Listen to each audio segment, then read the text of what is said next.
أعوذ بالله من الشيطان الرجيم. بسم الله الرحمن الرحيم، والصلاة والسلام على أشرف المرسلين سيدنا محمد وعلى آله وأصحابه أجمعين. اللهم لا سهل إلا ما جعلته سهلا، وأنت تجعل الحزن إذا شئت سهلا. اللهم يا ميسر كل عسير ويا جابر كل كسير، يسر علينا كل عسير فتيسير العسير عليك يسير.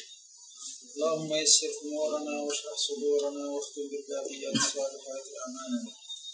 اللهم يا معلم آدم علمنا، ويا مفهم سليمان فهمنا. اللهم لا علم لنا إلا ما علمتنا، إنك أنت العليم الحكيم، ولا حول ولا قوة إلا بالله العلي العظيم. اللهم صل على سيدنا محمد صلاة تخرجنا بها من ظلمات الوهم وتكرمنا بها بنور الفهم وتوضح بها عنا ما أشكل حتى يفهم، فإنك تعلم ولا نعلم وأنت علام الغيوب. اللهم صل على سيدنا محمد فاتح لما أغلق والخاتم لما سبق ناصر الحق بالحق والهادي إلى صراطك المستقيم، وعلى آله حق قدره ومقداره العظيم. أما بعد، أحييكم بتحية الإسلام. السلام عليكم ورحمة الله وبركاته. وعليكم السلام ورحمة الله وبركاته. لازلنا مع درس المنطق مع كتاب السلم المنورة للإمام الأخضري بشرح الشيخ حسن القويسلي شيخ الجامع الأزهر رحمهم الله جميعا. ووصلنا إلى قوله: الأول الموضوع في الحملية، والآخر المحمول بالسوية، وإن على التعليق فيها قد حكم فإنها شرطية وتنقسم. واضح؟ نقرأ الأبيات ثم بعد ذلك نأخذ أجوبة.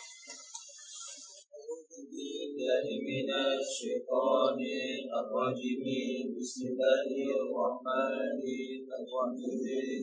الذي قد أخرج نتائج الفكر لأرباب الحجاب، وحط عنه من سماء العقل كل حجاب من سهام الجهل، حتى بدت لهم شموس المعرفة، رأوا مقدراتها منكشفة.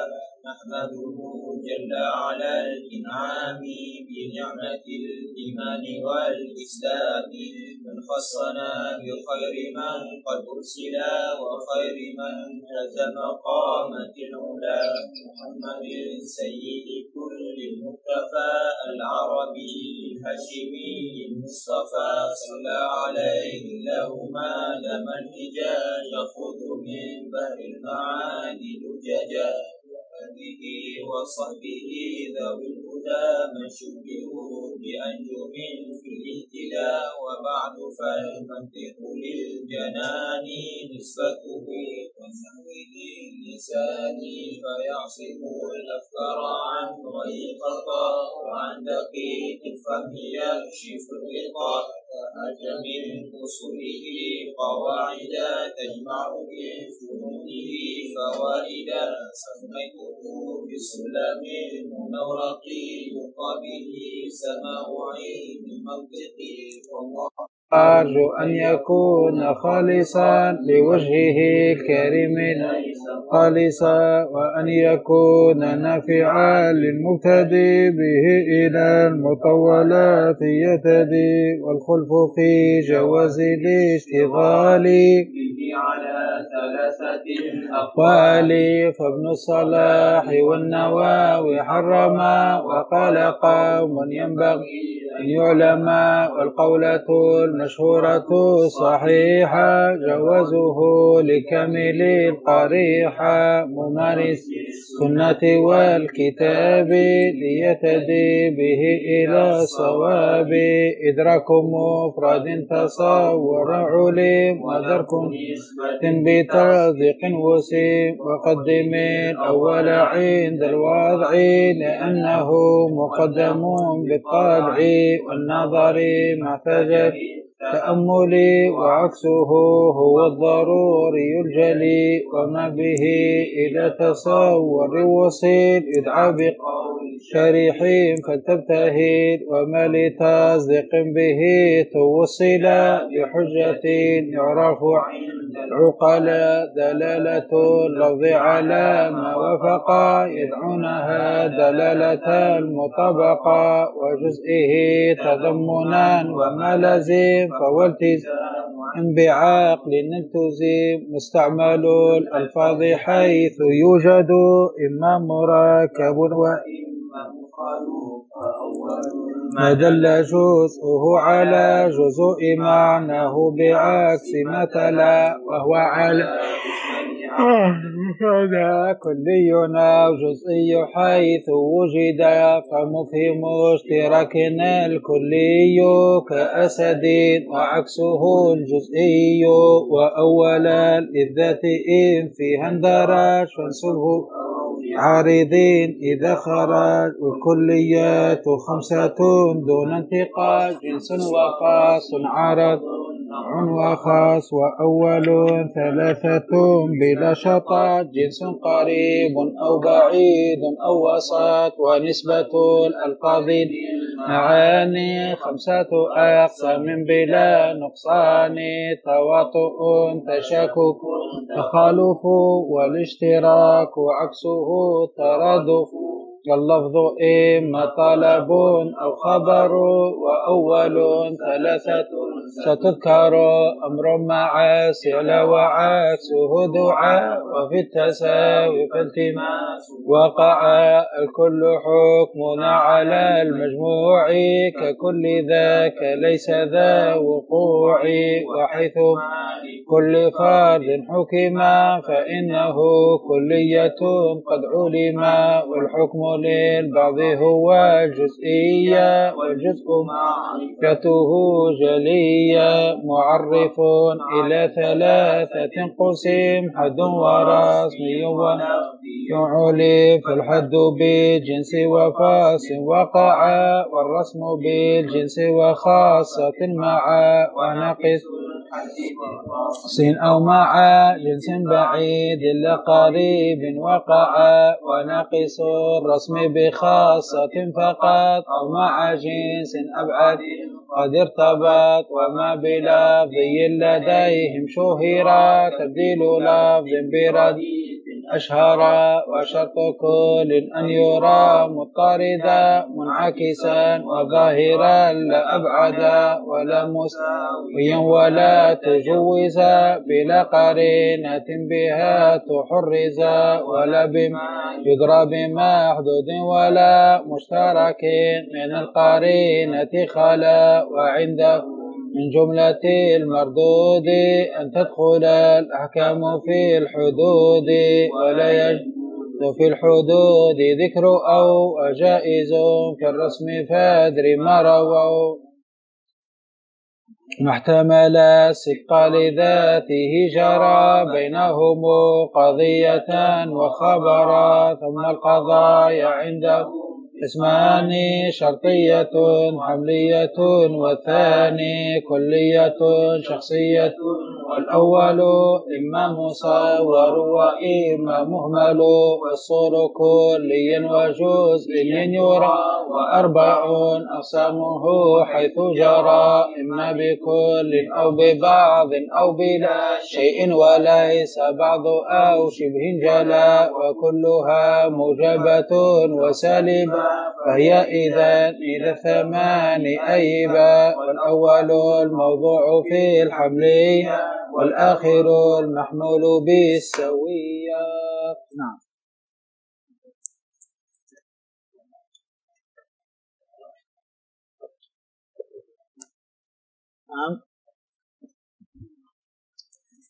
أعوذ بالله من الشيطان الرجيم بسم الله الرحمن الرحيم قال المصنف رحمه الله تعالى ونفعنا بعلوم المولود شيخنا في الدارين آمين.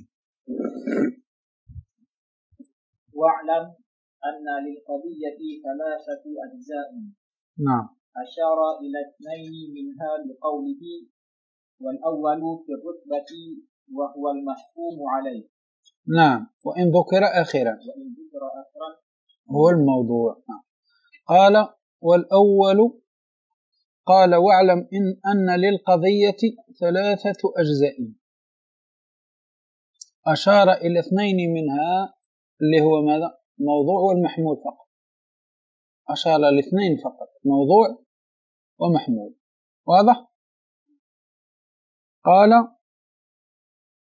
والأول في الرتبة، واضح؟ والأول في الرتبة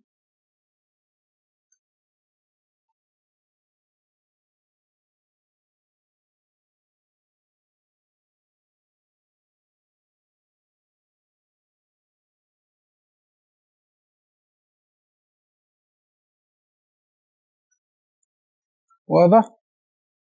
والأول في الرتبة، والأول في الرتبة، واضح؟ وإن وقع آخر، وإن ذكر آخرا فهو أول في الرتبة، رتبته تقديم، رتبته التقديم. وإن ذكر آخرا فإن رتبته ماذا؟ رتبته التأخير. نعم عمي سعيد تابع معنا، عمي سعيد تابع معنا، تابع من الكتاب، هذا الكتاب زيادة. نعم هذا الكتاب زيادة. قال والأول في الرتبة، معناه رتبته التقديم وإن ذكر آخرا، وإن ذكرناه في الآخر. ثم كلام وهو المحكوم عليه، وهو المحكوم عليه الذي نحكم عليه. قال زيد قائم، زيد قائم، من الذي حكمنا عليه؟ زيد، حكمنا عليه بالقيام، فزيد هو الموضوع، هو المحكوم عليه. وإن ذكرناه آخرا، إن قلنا قام زيد، قام زيد، أين الموضوع في قام زيد؟ زيد، وإن ذكر آخرا. هذا معنى كلام الشيخ. فرتبته التقديم لأنه هو المحكوم عليه، هو المحكوم عليه. نعم سواء وإن ذكر آخرا كما قلنا، سواء تقول زيد قائم فزيد رتبته التقديم، هنا قدم حقيقة، لكن قلت قام زيد فهنا أخر، واضح؟ ذكر آخرا لكن رتبته التقديم. ذاك الشيء قال والأول في الرتبة وإن ذكر آخرا، مفهوم؟ هو المحكوم عليه وإن ذكر آخرا. نعم وإن ذكر آخرا الموضوع، الموضوع نعم، أي الجزء المحكوم عليه، أي الجزء المحكوم عليه. واضح؟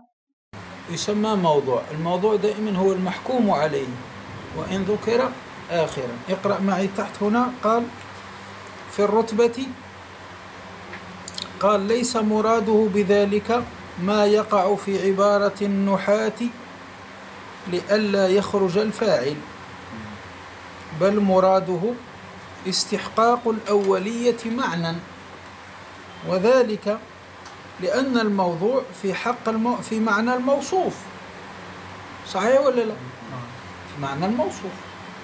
إنك إذا قلت زيد قائم، إذا قلت زيد قائم فكأن زيد في معنى الموصوف، وكأن قائم صفته.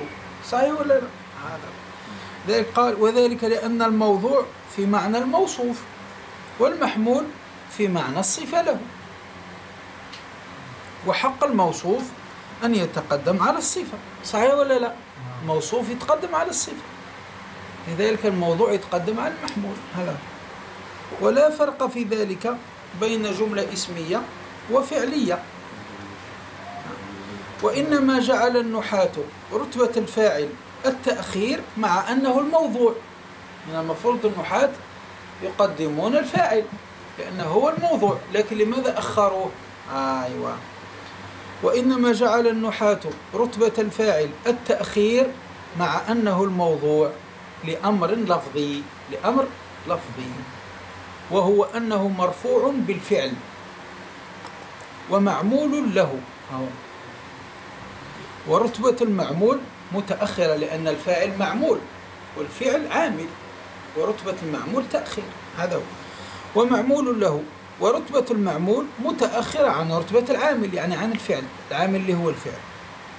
والمناطق لا يلتفتون لمثل هذا لأنهم إنما يبحثون عن المعاني لا يبحثون عن الألفاظ. مفهوم؟ هذا هو جماعة. قال المحكوم عليه هو الفاعل والنائب عن الفاعل والمبتدأ الذي ليس هو وصفا مكتفيا بمرفوعه، كل هذا محكوم عليه. قد أحكم على الفاعل أقول قام زيد، أحكم على الفاعل. قد أحكم على النائب عن الفاعل أقول ضرب زيد. وقد أحكم عن المبتدأ الذي ليس وصفا، مثل زيد قائم. زيد قائم، هنا المبتدأ ليس وصف وإنما جامد.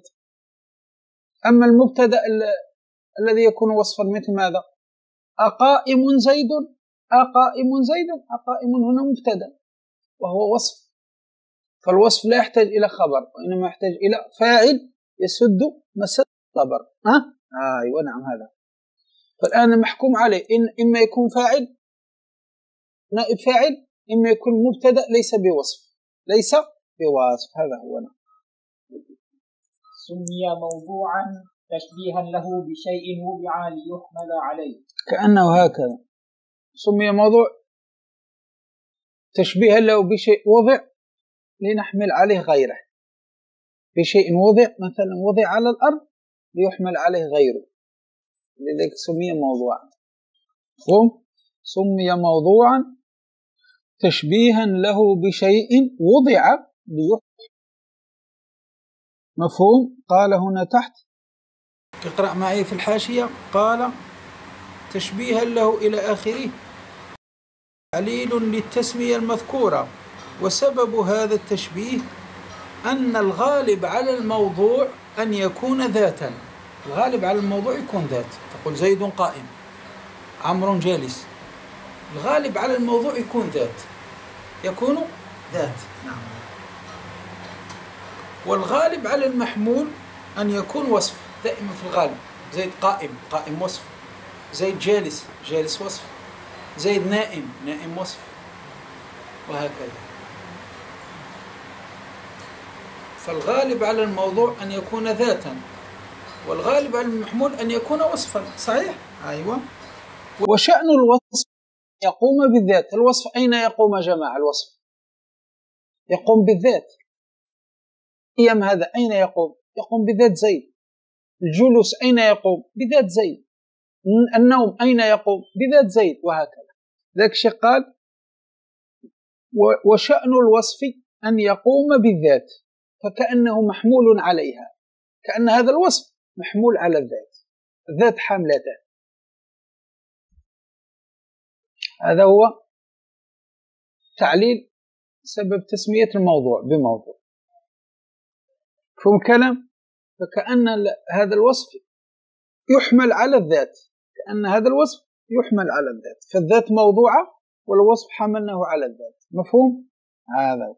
فكأنه محمول عليها وكأنها موضوعة لحمله، وكأن الذات هذا موضوعة لحمل هذا الوصف، موضوعة لحمل الوصف. لذلك سمي موضوع. كزيد من قولنا زيد قائم أو قام زيد. نعم، زيد قائم، زيد موضوع وقائم محمول. قام زيد، قام محمول وزيد موضوع، وإن ذكر آخرا رتبته التقديم. نعم. وزيد موضوع في المثالين. موضوع في المثالين كما قلنا، موضوع في المثالين، لأن زيد في المثالين ذات، وقائم قام وصف، واضح؟ والغالب على المحمول أن يكون وصف كما قلنا، وشأن الوصف أن يقوم بالذات، شأن الوصف أن يقوم بالذات، فكأنه محمول عليها، كأن الذات موضوعة هو محمول عليها، فسمي هذاك موضوع وهذاك محمول. نعم. وإن كان مؤخرا في الثاني. نعم، وإن كان مؤخر في المثال الثاني، وإن كان مؤخرا في المثال الثاني فرتبته التقديم. نعم. بالحملية أي فيها. نعم، هذا هو. والأول الموضوع بالحملية، يعني الأول في الحملية، الأول في الرتبة في الحملية يسمى ماذا؟ موضوعا، يسمى موضوع. نعم، زيد. والآخر في الرتبة وإن ذكر أولا هو المحمول. نعم، والآخر في الرتبة وإن ذكر أولا مثل قام زيد، وإن ذكر أول مثل قام زيد هو المحمول، هو المحمول. فهمنا يا جماعة؟ وإن ذكر أولا مثل قام زيد، ذكر أولا، أن قلنا المحمول رتبته تأخير لأنه كالصفة، والموضوع كالموصوف، ورتبة وشأن الموصوف أن يتقدم على الصفة. صحيح؟ فهنا الآخر في الرتبة في الحملية هو المحمول وإن ذكر أولا. نعم. سمي محمولا لأنه محكوم به. لأنه محكوم به. نعم. فشبه بالسقف الذي حمل على الجدار مثلا هو السقف وهو الجدار. السقف محمول على ماذا؟ على الجدار، أو السقف محمول على الجدار. كذلك المحمول سمي محمولا لأنه محكوم به، تحكم به على الشيء، تحكم به على الذات في الغالب. فشبه بالسقف، شبهناه بالسقف المحمول على الجدار. اقرأ معي تحت ماذا قال؟ قوله والآخر أي والجزء الآخر بكسر الخاء. قوله لأنه محكوم به أي والمحكوم به كما تقدم في معنى الصفة القائمة بالمحكوم عليه، في معنى الصفة كما قلنا، فكأنه حامله، بسبب ذلك صار تشبيها بالسقف المحمول. فلذلك فرع الشيخ على ما ذكر قوله فشبه إلى آخره. فهم قوله بالسقف أي والجامع بينهما أن كلا معتمد على غيره ولولاه لم يكن. فالسقف معتمد على الجدار والمحمول معتمد على الموضوع. السقف ما الجامع بينهما؟ كل معتمد على غيره. السقف معتمد على الجدار والمحمول معتمد على الموضوع، أن المحمول يحمل على الموضوع كما قلنا. فمن يا جماعة الخير الآن لماذا سمي محمولا؟ لأنه كالصفة بالنسبة للموضوع، وحق الصفة أن تؤخر على الموصوف. مفهوم؟ لذلك سمي محمولا. نعم، كأن الموضوع موضوع على الأرض والمحمول حمل عليه. نعم. وقوله بالسوية أي حال كونهما مستويين. حال كونهما مستويين، واضح؟ حالة كونهما مستويين. نعم. أي مصطحبين في الذكر ولا يذكر أحدهما إلا معه. هذا معنى بالسوية. بالسوية معناه مستويين، يعني مصطحبين في الذكر، لا يذكر أحدهما إلا مع الآخر، لا يذكر الموضوع إلا مع المحمول، لا يذكر المحمول إلا مع الموضوع. هذا معنى بالسوية، يعني مستويين، يعني مصطحبين في الذكر. مفهوم؟ فلا يذكر أحدهما إلا مع الآخر. هل تذكر موضوع من غير محمول؟ لا. تذكر محمول من غير موضوع؟ لا. فهما مصطحبين في الذكر. اقرأ معي تحت ماذا قال؟ قال قوله فلا يذكر أحدهما إلى آخره أي في التقدير، فالمدار على اجتماعهما لفظا أو تقديرا، سواء كان ملفوظ به أو مقدر فقط. نعم، لأن الفائدة لا تحصل إلا بهما جميعا. لو قلت زيد وسكت هل تحصل فائدة؟ لا تحصل إلا بقولك زيد قائم. هذا هو المراد، وليس المراد أنه يجب ذكرهما في اللفظ دائما. قالك الشيخ ليس مراد يجب ذكرهما ملفوظ بهما دائما، لا، قد يقدران فقط في الذكر، قد نقدرهما. نعم، لأن حذف ما يعلم جائز. هذا ويحتمل أن معنى قول المصنف أن الموضوع والمحمول مستويان في أن كل منهما وضع له اسم يخصه، يعني في مستويان في الاسم. يحتمل كذلك مع قول المصنف مستويان يعني في الوضع، كل منهما وضع له اسم يخصه. فهمنا؟ نعم. زيد. والجزء الثالث من القضية، هذا لم يذكره الشيخ لم يذكر هذا الجزء الثالث، ذكر فقط الموضوع والمحمول، لم يذكر النسبة اللي هو وقوع القيام أو عدم وقوعه، لم يذكر النسبة. نعم. والجزء الثالث من القضية هو النسبة، أي ثبوت المحمول للموضوع. نعم، ثبوت المحمول للموضوع. نعم، كثبوت القيام لزيد مثلا. نعم، ثبوت القيام لزيد مثلا، واضح؟ هذه هي النسبة، ثبوت قيام لزيد، النسبة كما أخذناها من قبل. نعم. ويسمى اللفظ الدال عليها رابطة. رابطة.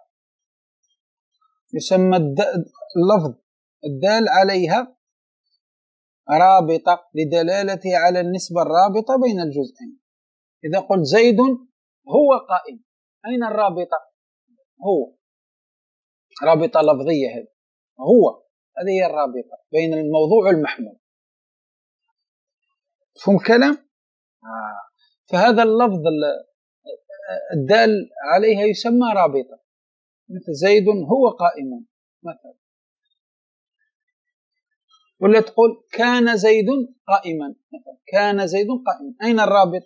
كان، رابطة هنا زمنية، رابطة زمنية، مفهوم؟ فهذا اللفظ الدال عليها يسمى رابطة لدلالته على النسبة الرابطة بين الجزئين، لأن هذه ربطت بين الموضوع والمحمول تسمى رابطة. كان ربطت بين الموضوع والمحمول تسمى رابطة، هو ربط بين زيد وقائم كذلك يسمى رابطة. نعم. ويسمى اللفظ الدال عليها رابطة لدلالته على النسبة الرابطة بين الجزئين، هذا هو، لأنه هو الذي ربط بين الموضوع والمحمول فيسمى ماذا؟ رابطة.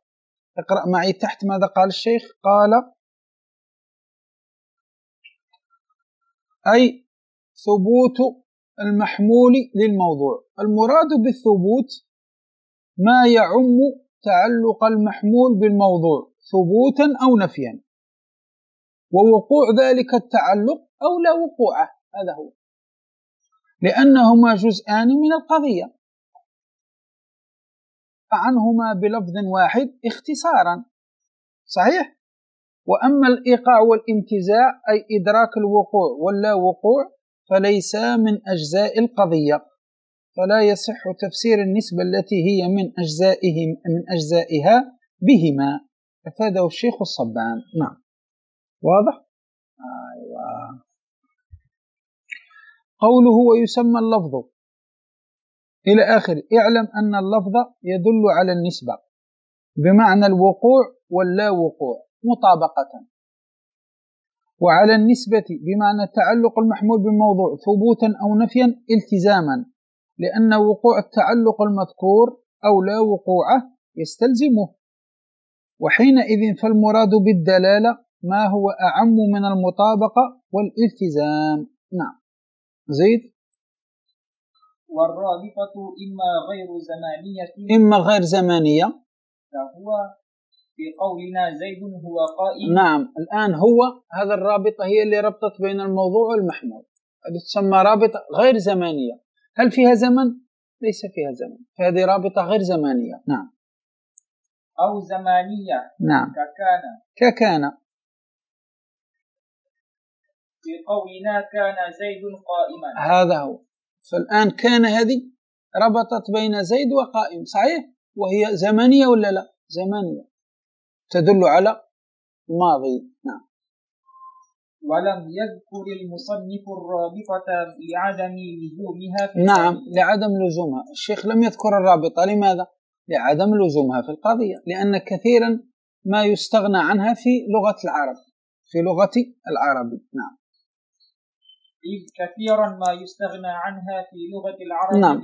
بالإعراب يستغنى عنها في لغة العرب بالإعراب، الرابطة هذه مفهوم بالإعراب. نعم. والربط اللفظي. والربط اللفظي، والربط اللفظي إما يستغنى عنها في لغة العرب إما بالإعراب وإما بماذا؟ بالربط اللفظي، بالربط في اللفظ فقط من غير أن تذكر الرابطة. نعم. وتسمى القضية الحملية عند عدم الرابطة ثنائية. تسمى ثنائية. نعم. إذا لم تذكر الرابطة تسمى ثنائية لأنه ذكر فيها موضوع ومحمول فقط، فهي ثنائية. نعم. لتركبها من جزئين. لتركبها من جزئين وهو الموضوع والمحمول. نعم. وعند ذكر الرابطة ثلاثية. وعند ذكر الرابطة إذا ذكرت الرابطة زيد هو قائم تسمى ثلاثية لأن ذكر فيها الموضوع والمحمول والرابطة. نعم. لتركبها من ثلاثة أجزاء. لتركبها من ثلاثة أجزاء. اقرأ معي تحت ماذا قال؟ قال لتركبها من جزئين أي في اللفظ، في اللفظ موضوع ومحمول، وإلا فهي في الواقع أربعة دائما. لما عرفت؟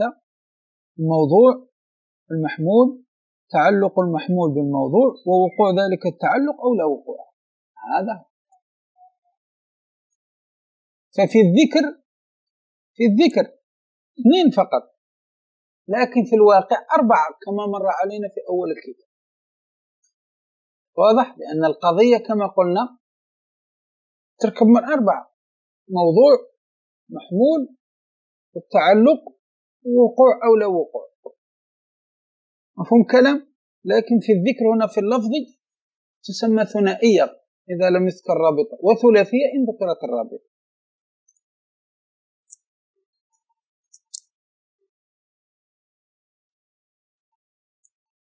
واضح يا جماعة؟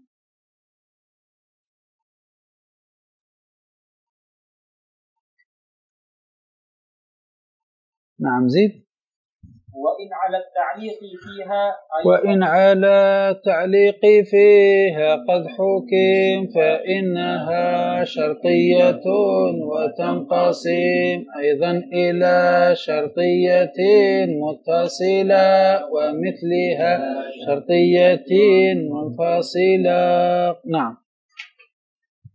وإن على بدأ الشيخ رحمه الله هنا، أنهى الشيخ الكلام على القضية الحملية وبدأ يتكلم على القضية الشرطية، وبدأ يتكلم على القضية الشرطية. نعم. وإن على التعليق فيها أي القضية قد حكم. نعم. أي حكم بالتعليق. حكم بالتعليق. ما هو التعليق؟ هو ربط إحدى القضيتين بالأخرى، هذا يسموه تعليق. علقت قضية بأخرى. واضح؟ هذا هو التعليق. وإن على التعليق قد حكم، يعني حكم بالتعليق أي ربط إحدى القضيتين بالأخرى. هذا هو التعليق يا جماعة. التعليق هو ربط إحدى القضيتين بأخرى، يسمى تعليقا لأنك علقت ماذا؟ قضية بقضية أخرى، فيسمى التعليق.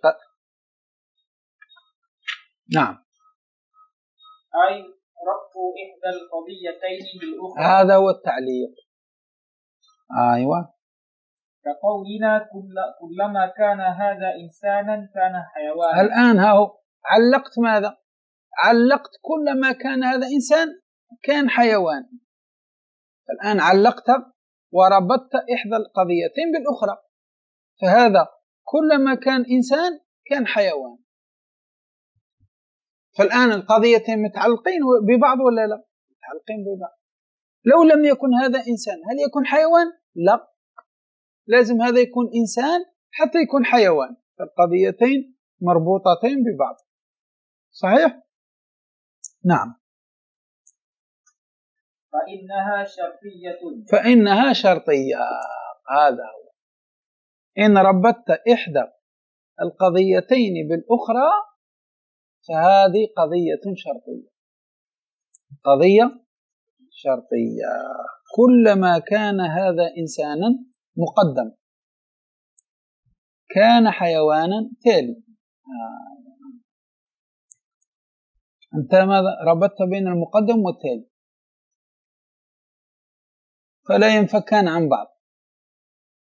هذا إذا كان إنسان يكون حيوان، إذا لم يكن إنسان لا يكون حيوان، فهما مترابطين مع بعض. فما جماعة؟ نعم. فإنها شرطية. نعم. فإنها شرطية لاشتمالها على أداة الشرط. نعم. لماذا سميت شرطية؟ لأن لوجود أداة الشرط فيها كلما لذلك سميت شرطية. نعم. أي الربط. نعم. أداة الشرط، لأن أداة الشرط هي التي تربط بين القضيتين. واضح؟ تقول إن قام زيد أكرمتك، إن قام زيد أكرمتك، فهذه أداة الشرط ربطت ولا لم تربط؟ ربطت. قلت لك إن قام زيد أكرمتك، معنى الإكرام مربوط بماذا؟ بقيام زيد. إن قام زيد أكرمتك، الآن الإكرام مشروط بماذا؟ مشروط بقيام زيد، فإذا قام أكرمتك، إذا لم يقم لا أكرمك. مفهوم؟ هذا. فإنها شرطية لاشتمالها على أداة الشرط أي الربط. نعم. لتشمل المنفصلة. نعم، لتشمل المنفصلة. نعم. نحو العدد. لتشمل الشرطية المنفصلة. نعم. نحو العدد إما زوج أو فرد. وإن نعم. القضية. لذلك قلنا ماذا؟ قلنا لاشتمالها على أداة الشرط، فسرنا الشرط بماذا؟ الربط. لماذا الربط؟ قلنا لتدخل القضية المنفصلة، لأن القضية المنفصلة ليس فيها شرط، فلما قلنا أداة الشرط معناها الربط تدخل القضية المنفصلة، أن القضية المنفصلة ليس فيها أداة شرط. مفهوم؟ أيوة. نحو العدد إما زوج أو فرد. إما زوج أو فرد. مفهوم؟ زيد. فإن القضية مشتملة على أداة الربط. فإن القضية مشتملة على أداة الربط، وهي إما الدالة على العناد. نعم. وهي إما الدالة على العناد بين الزوجية والفرد. نعم. هذه إما تدل على التنافر والعناد، تدل على العناد والتنافر بين الزوجية والفردية. العدد إما زوج أو فرد، هذه إما اللي هي أداة الربط تدل على العناد والتنافر بين الزوجية والفردية. الزوجية والفردية متنافرين، لا يجتمعان، لا يتقابلان، لا يجتمعان. مفهوم؟ هذا معنى وإن على التعليق فيها قد حكم فإنها شرطية. فإذا وجدت قضيتين ربطت إحداهما بالأخرى فهذه هي الشرطية، وسميت شرطية لوجود أداة الشرط فيها. ماذا معنى أداة الشرط؟ أي الربط، لكي تدخل القضية المنفصلة. مفهوم؟ نحو العدد إما زوج أو فرد، القضية مشتملة على أداة الربط، وهي إما الدال على العناد بين الزوجية والفردية. واضح جماعة الخير؟ نعم.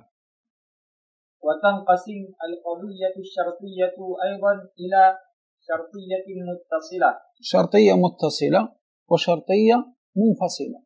واضح؟ قضية الشرطية كذلك تنقسم إلى شرطية متصلة وشرطية منفصلة. نعم. شرطية متصلة كقولنا كلما كان هذا إنسانا كان حيوانا. نعم. كلما كان هذا إنسانا كان حيوانا. واضح؟ مفهوم كلام؟ لماذا سميت متصلة؟ سميت متصلة لاتصال طرفيها. ما معنى اتصال طرفين؟ اجتماعهما في الوجود. متصلين معناه مجتمعين في الوجود. إذا قلت كلما كان هذا إنسان كان حيوان، مجتمعين في الوجود ولا لا؟ مجتمعين في الوجود. كذلك لو قلت كلما كان الإنسان ناطقا كان الحمار ناهقا، مجتمعين في الوجود ولا لا؟ مجتمعين في الوجود. لذلك سميت ماذا؟ متصلة، لاتصال طرفيها واجتماعهما في الوجود. واضح كلام؟ أيوة. اقرأ. شرطية متصلة. وكلما كان الإنسان ناطقا كان الحمار ناهقا. نعم، كلما كان الإنسان ناطقا كان الحمار ناهقا. كذلك هذا مجتمعين في الوجود، مجتمعين في الوجود. نعم. سميت بذلك سميت متصلة لاتصال طرفيها اللي هو المقدم والتالي، هذا هو الطرفين. أي اجتماعهما في الوجود. اجتماعهما في الوجود. مجتمعين ولا لا؟ كلما كان الإنسان ناطق كان الحمار ناهق. مجتمعين ولا لا؟ مجتمعين في الوجود. فهم؟ كلما كان هذا إنسان كان حيوان. مجتمعين ولا لا؟ مجتمعين.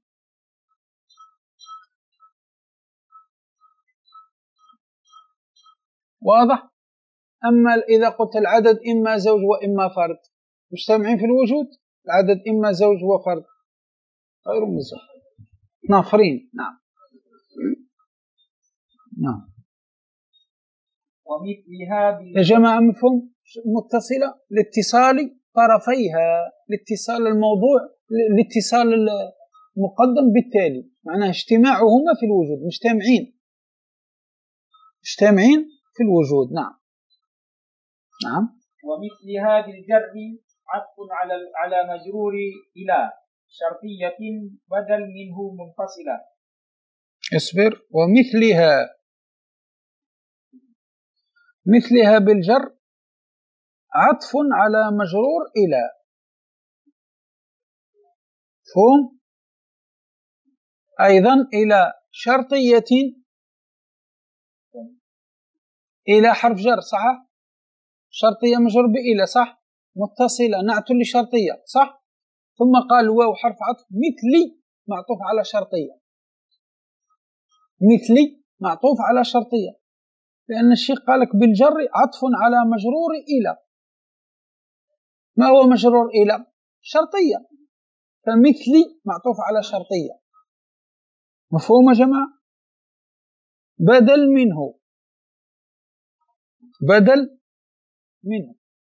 بدل من ماذا؟ ها؟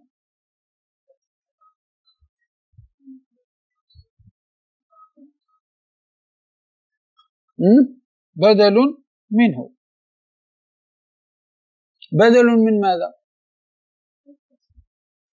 أن الشيخ قال ومثلها بالجر عطف على مجرور إلى اللي هو شرطية، بدل منه. ها؟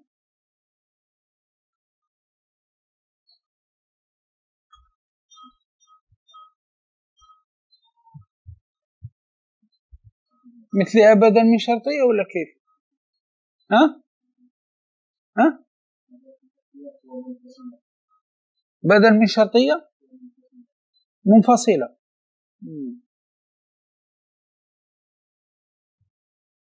بدل منه منفصلة. نعم. زيد. لانفصال طرفيها، وذلك كقولنا العدد إما زوج أو فرد. العدد إما زوج أو فرد. طرفيها يا جماعة، طرفيها مجتمعين ولا منفصلين؟ منفصلين في الوجود، منفصلين، لأنهم لا يجتمعان في الوجود. فرد وزوج لا يجتمعان في الوجود، واحد منهم فقط، إما فرد وإما زوج. لكن هناك يكون إنسان وحيوان في الشرطية المتصلة، يكون إنسان وحيوان في الوجود موجودين، إنسان وحيوان مع بعض. لكن هنا هل العدد يكون زوج وفرد؟ لا، هذا هو. وذلك كقولنا العدد إما زوج أو فرد، صح؟ فهذه قضية شرطية منفصلة. لماذا؟ قالك لانفصال طرفيها، الانفصال المقدم عن التالي، وتعاندهما لأنهم متعاندين متنافيين، لعدم اجتماعهما في الوجود، لا يجتمعان، لا يجتمع زوج وفرد في الوجود. نعم، فهم جماعة؟ وهذه قضية شرطية منفصلة. نعم، لانفصال طرفيها المقدم والتالي منفصلين عن بعض، لا يجتمعان في الوجود. نعم. وتعاندهما، التعاند هي التنافر والتنافي. نعم. لعدم اجتماعهما في الوجود، لا يجتمعان في الوجود، بخلاف المتصلة يجتمعوا في الوجود. في المتصلة تجد الإنسان ناطق والحمار ناهق، مجتمعين ولا لا؟ قد يجتمعوا، يجتمع نطق الإنسان وناهق الحمار، يجتمع هذا إنسان وحيوان. لكن العدد إما فرد أو زوج، هل يجتمع الفرد والزوج؟ لا يجتمع. نعم، نافرين. نعم. جزءاهما مقدم وتالي، أما بيان ذات الاتصال. وقوله جزءاهما أي جزء القضيتين المتصلة والمنفصلة. نعم، جزء يعني جزءاهما، جزء القضيتين المتصلة والمنفصلة. نعم، كلاهما. الأول منهما في الرتبة أو في الذكر مقدم. نعم، الأول منهما في الرتبة أو في الذكر مقدم، لتقدم رتبته في المتصلة. لتقدم رتبته في المتصلة. نعم. وتقدم ذكره في المنفصلة. وتقدم ذكره في المنفصلة. واضح يا جماعة؟ هذا هو. اقرأ معي تحت جزءاهما إلى آخره. اعلم أن الجزء الأول من المتصلة يسمى مقدما، والثاني يسمى تاليا بلا خلاف. وأما جزء المنفصلة فقيل هما كذلك مقدم تاليا، وهو ما قاله السيد الشريف في شرح الخونجي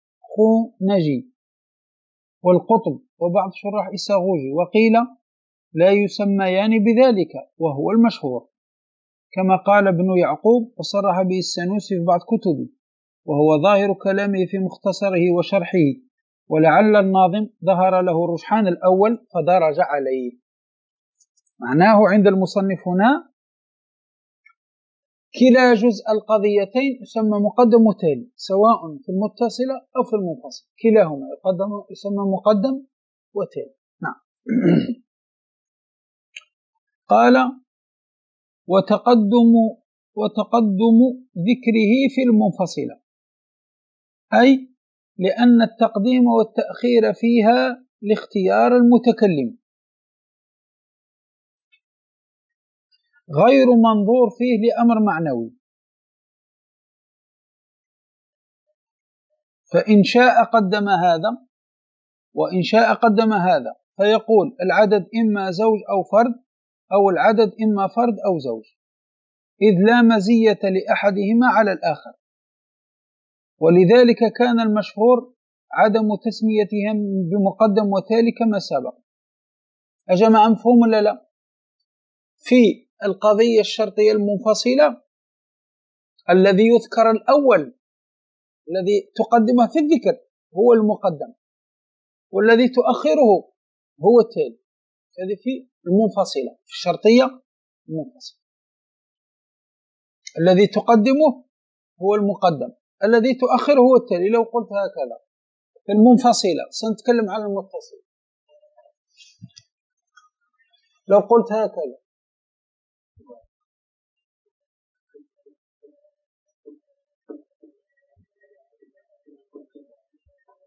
أين المقدم وأين التالي؟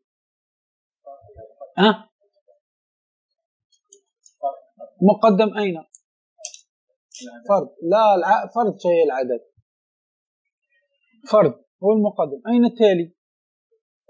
زوج. هذا مقدم، هذا التالي. لو قلت هكذا العدد إما زوج وفرد وإما فرد. أين المقدم؟ زوج، هذا هو المقدم. أين التالي؟ فرد.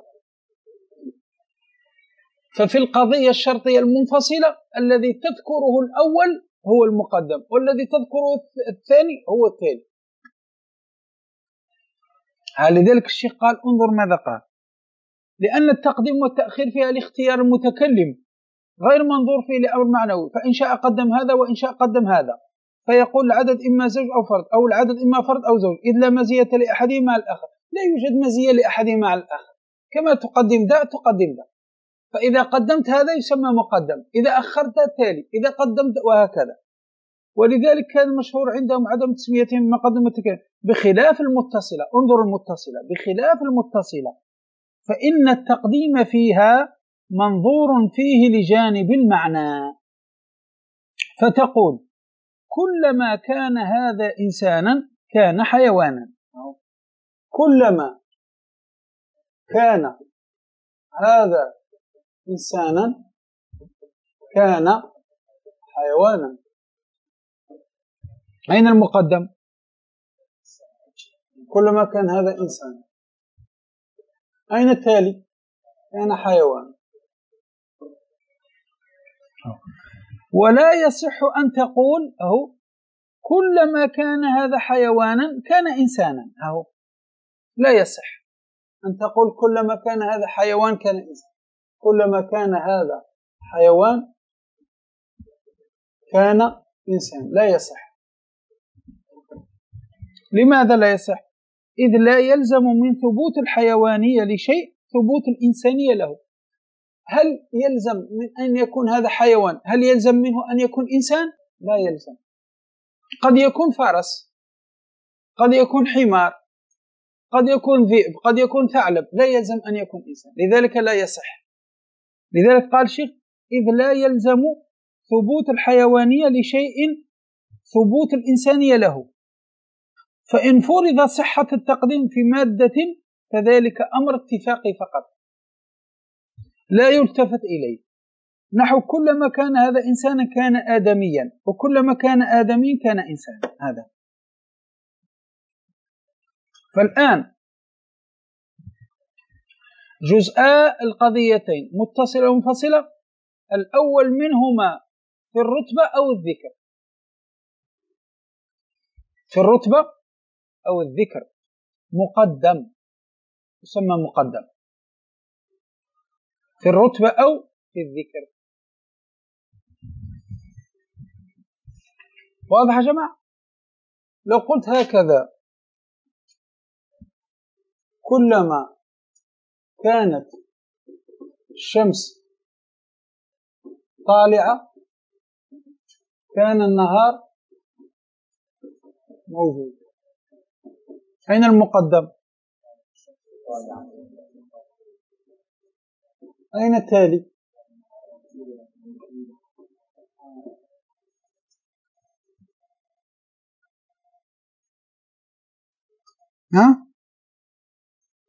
فالآن في الشرطية المتصلة الذي تذكره الأول هو المقدم، والذي تذكره الآخر هو التالي. صحيح؟ أو يكون منهما مقدم في الرتبة. لو قلت هكذا يا جماعة كلما كان النهار موجود كانت الشمس طالعة.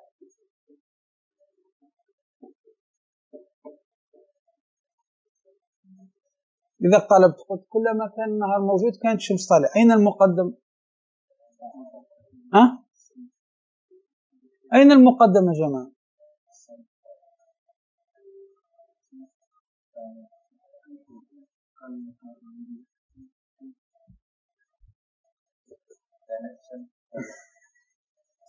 أين المقدم أين التالي؟ ها؟ ما به كان النهار موجود مقدم، كان النهار موجود مقدم. أنتم معي ولا لا جماعة؟ هنا قلنا كلما كانت الشمس طالعة كان النهار موجود، صحيح؟ الشمس طالعة مقدم، النهار موجود تالي. لو عكسنا قلنا كلما كان النهار موجود كانت الشمس طالعة. أين المقدم في هذا أين المقدم وأين التالي؟ ها؟ أيوة نعم، يبقى المقدم هذا، يبقى المقدم هذا. لو قدمت أو أخرت تالي سنتكلم على هذا، سنتكلم عليه فيما هو آتي. مفهوم كلام؟ هذا هو نعم، سيأتي إن شاء الله. أيوة زيد. الأول منهما في الرتبة أو في الذكر مقدم. أيوة الأول منهما في الرتبة، إما رتبته التقديم أو ذكرته أولا، هذا يسمى مقدم لتقدم رتبته في المتصلة. أهو لتقدم رتبته في المتصلة. نعم، في المتصلة ننظر إلى تقدم الرتبة، ننظر إلى الرتبة وإن ذكر آخرا، وإن ذكر آخرا. نعم. وتقدم ذكره في المنفصلة. أما في المنفصلة لا، ننظر إلى الذي ذكر الأول، ننظر إلى الذي ذكر الأول هو المقدم، والذي ذكر الثاني هو التالي. مفهوم؟ هذا في المنفصلة. في المنفصلة دائما إلى الذكر، الذي ذكر الأول هو المقدم مباشرة. أما في المتصلة لا، ننظر إما ذكر الأول في الذكر أو في الرتبة. هذا هو نعم، سنتكلم على هذا فيما هو آتي. زيد. الثاني منهما في الرتبة أو في الذكر التالي. أو والثاني منهما، أو قال لك الشيخ في الرتبة أو في الذكر، في الرتبة أو في الذكر. نعم، سمى تالي لتلوه. لتبعيته. تالي معنى تابع، لتلوه أي تبعيته. نعم، أي تبعيته. نعم، لأنه جواب في المتصلة رتبته التأخير. أو لأنه في المتصلة كأنه كالجواب. لو كان هذا إنسانا كان حيوان، كان حيوان كأنه في رتبة الجواب، لذلك رتبته ماذا؟ التأخير، لأنه جواب في المتصلة، لأنه كالجواب في المتصلة. صحيح؟ كالجواب، لذلك رتبته التأخير. نعم. ولتأخره في الذكر في المنفصلة. ولتأخره في الذكر في المنفصلة. أما في المنفصلة كل ما ذكر الآخر هو التالي، بدون لا تفكر ولا تنظر. كل ما ذكرته آخر في المنفصلة هو التالي مباشرة. لكن في المتصلة لا، ننظر إلى المعنى، ننظر إلى المعنى. أيوة، ننظر إلى المعنى. كلما كانت الشمس طالعة كان النهار موجود. فالآن وجود النهار لازم لطلوع الشمس، لزوم النهار لازم لطلوع الشمس. فأنت لو غيرت قلت كلما كان النهار موجود كانت الشمس طالعة، الآن غيرتها، جعلت اللازم الأول وجعلت الملزوم في الآخر. صحيح؟ هذا. فالآن لازم تنظر في المتصلة، تنظر إلى المعنى. أما في المنفصلة لا يوجد فيها معنى، سواء قدمت أو أخرت المعنى هو المعنى نفسه. سنتكلم على هذا فيما هو آتي. نعم. أما بيان القضية الشرطية. قال ولتأخره في الذكر في المنفصلة. صحيح؟ أيوة.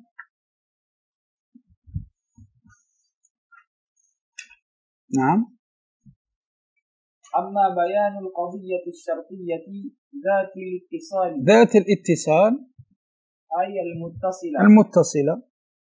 فهي ما أي القضية التي أوجبت. نعم. أي اقتضت. تلازم أي تصاحب تصاحب الجزئين. نعم. الجزئين. المقدم والتالي في الوجود. هذا هو بيان ذات الاتصال. ما هو بيان ذات الاتصال؟ الشيخ سيبين لنا القضية المتصلة، الشرطية المتصلة. ما بيانها؟ قال: أما بيان القضية الشرطية ذات الاتصال يعني المتصلة هي القضية التي أوجبت اقتضت تلازم الجزئين، يعني تصاحب الجزئين. تصاحبهما في ماذا؟ تصاحبهما المقدم والتالي في الوجود، متصاحبين في الوجود. واضح كلام؟ هذا هو. لزوما بأن كان لعلاقة، إما لزوما بأن كان لعلاقة، بينهما تلازم. لزوم بينه تلازم، كلما كانت الشمس طالعة كان النهار موجود، يوجد علاقة بينه اللي هو التلازم. طلوع النهار لازم، وجود النهار لازم لطلوع الشمس، لازم. فطلوع النهار لازم، وجود النهار لازم، وطلوع الشمس ملزوم. صحيح؟ هنا بينهما ماذا؟ لزوم بأن كان لعلاقة، يوجد علاقة بينهما، اللزوم. نعم.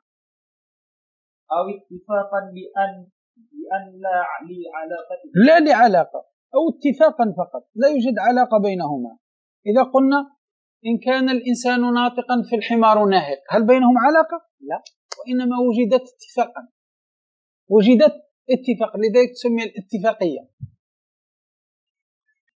إن كان الإنسان ناطقا فالحمار ناهق، هل بينهم علاقة؟ لا يوجد بينهم علاقة، وإنما اتفقا في الوجود، هكذا اتفقا في الوجود، تسمى اتفاقية. نعم. فشمل الاتفاقية، فيشمل ماذا؟ الاتفاقية، يعني القضية الشرطية المتصلة تشمل الاتفاقية، هي التي يكون بين المقدم والتالي اتفاق فقط، اتفاق في الوجود، لا يوجد بينهما علاقة، لا لزوم ولا هم يحزنون، وإنما وجدا هكذا، اتفقا في الوجود، اتفقا في الوجود فقط. إن كان الإنسان ناطقا كان الحمار ناهق، هذا لا يوجد بينهما علاقة، لكن اتفقا في الوجود، هكذا. مفهوم؟ هذا. فالآن القضية الشرطية المتصلة هي التي أوجبت، يعني اقتضت تلازم، أي تصاحب الجزئين، تصاحب المقدم والتالي في الوجود، متصاحبين في الوجود. كلما طلعت الشمس وجدنا النهار، متصاحبين في الوجود ولا لا؟ متصاحبين في الوجود. هل يوجد طلوع الشمس من غير وجود نهار؟ لا، متصاحبين طلوع الشمس ووجود النهار، لكن لعلاقة ولا ليس لعلاقة؟ لعلاقة، هي اللزوم. وجود النهار لازم لطلوع الشمس، لازم، بينهم علاقة. هل إذا لم تطلع الشمس هل يوجد النهار؟ لا، لا يوجد، لأن بينهم علاقة، لازم تطلع الشمس حتى يوجد النهار، بينهم علاقة ثم لزوم. أما الاتفاقية لا يوجد بينهم لزوم. هل إذا لم ينطق الإنسان لا ينهق الحمار؟ لا، قادر الإنسان لا ينطق والحمار ينهق. واضح كلام؟ لا يوجد بينهما لزوم، بخلاف وجود النهار يلزم طلوع الشمس، لكن هنا لا يلزم في الاتفاقية. ممكن يوجد ناهق الحمار الإنسان، صح ولا لا؟ ليس بينهم، وإنما اتفقا في الوجود، هكذا اتفقوا بالاتفاق فقط، لا لعلاقة، وإنما اتفقا يعني وجدا مع بعض اتفاقا فقط. إن كان الإنسان ناطق كان الحمار ناهق، هذه اتفاقية، لا يوجد بينهما علاقة، لا يوجد علاقة. هذا معنى كلام الشيخ رحمه الله. قال هنا تحت في الحاشية: أو اتفاقا بأن كان لا لعلاقة، قال نحو إن كان الإنسان ناطقا فالحمار ناهق، إذ لا علاقة بين ناطقية الإنسان وناهقية الحمار، لا يوجد علاقة بل لمجرد اتفاق الطرفين في الصدق، لأنهم متفقين في الصدق، يعني وجد مع بعض في الوجود. وقوله لا لعلاقة أي لا لملاحظة علاقة، لا يوجد بينهما علاقة، لا يوجد بينهما علاقة، لا زيد. والقضية ذات الانفصال حال كونها دون مين، دون شك يعني أو كذب، أي كذب. وذات الانفصال دون مين يعني دون كذب، ما أوجبت مقتضى التنافر بينهما، بين الجزئين، يوجد بين الجزئين تنافر. واضح؟ نعم. ما أي القضية التي أوجبت أي اقتضت تنافرا، أي تعاندا وتنافيا، متعاندين ومتنافيين، هذا الجزئين مقدم والتالي متنافيين متنافرين، بينهم تنافر، لا يجتمعان، لا يجتمعان أبدا. نعم. لا يتقابل، لا أحدهما لا يقبل الآخر. نعم. بينهما أي بين جزئيها في الصدق. الصدق معناها يا جماعة التحقق والثبوت، هذا هو الصدق، تحقق والثبوت. نعم، هذا معنى الصدق. أو في والكذب، أو في والكذب، أو في والكذب، يعني أو في الصدق والكذب. واضح؟ تنافر والتنافي إما بين جزئيها في الصدق فقط، أو في الصدق والكذب، أو فيهما معا. نعم. واضح؟ قوله في الصدق، اقرأ معي تحت، أي التحقق والثبوت، وهذا في مانعة الجمع. أو الكذب، لا يا جماعة هنا يوجد خطأ، لا يوجد الواو هنا، أي بين جزئيها في الصدق أو في الكذب، لا يوجد الواو، انزع الواو، أو في الكذب، أيوة، أو فيهما، إما متنافرين في الصدق وإما في الكذب، أو فيهما معا في الصدق والكذب.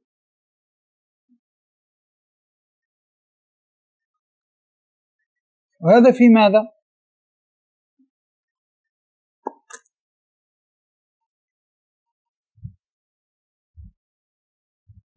واضح؟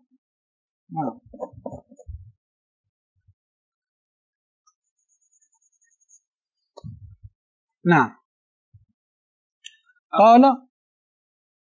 قال في الصدق أي التحقق والثبوت، التحقق والثبوت، هذا معناها بينهما تنافر في الصدق، يعني في التحقق والثبوت. أو في الكذب أي النفي، قال في النفي، أو الكذب أي النفي وعدم التحقق، هذا هو الكذب، وهذا في مانعة الخلو. أو فيهما في الصدق والكذب جميعا، بأن لا يثبتان معا ولا ينتفيان معا، في الصدق والكذب لا يثبتان معا ولا ينتفيان معا. واضح؟ فالآن القضية المنفصلة هي التي اقتضت تنافر بين جزئيها، يوجد بين جزئيها تنافر وتعاند، تنافر وتعاند بين المقدم والتالي، لا يجتمعان، بينهم تنافر، أحدهما لا يقبل الآخر، تنافر تعاند.